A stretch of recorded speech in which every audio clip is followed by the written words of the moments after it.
Good morning, Create Schools. I'm going to show you guys how to move something from your shared drive into my drive so you'll be able to use it easier and find it easier. So the first thing we have to do is pull up my drive, and the majority of you, I have made an icon up here. Here's where your shortcuts are, and here's where your tabs are. So if I say go to a shortcut, you want to go to always this bar here.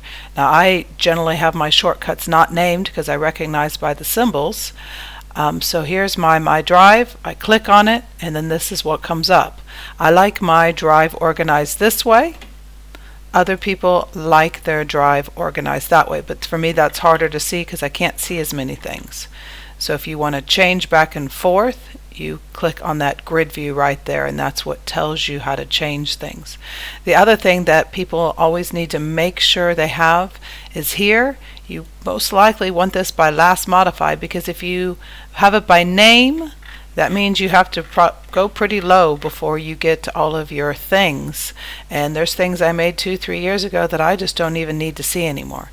So you click on where it says name, and you go last. You can either choose last modified or last modified by me. And here's the very last thing I did today. And so I'm going to go to shared with me.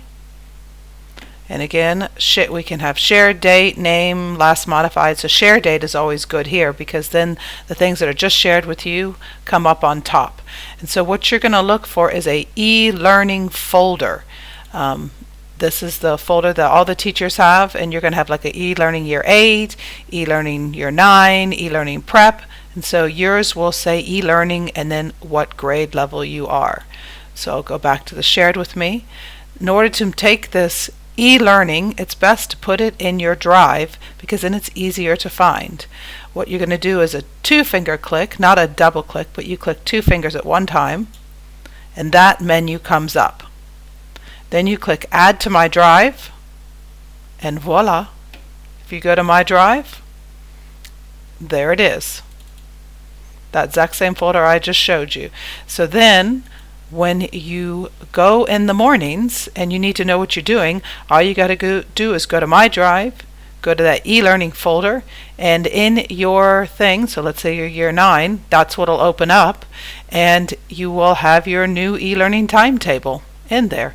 And so then you'll have all of your classes.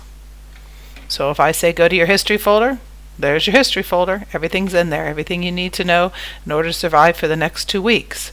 So I hope that's been helpful for you. If you enjoyed it, please give me a thumbs up. I really like that. Also, you can give me some comments and subscribe. So have a lovely day. Bye-bye.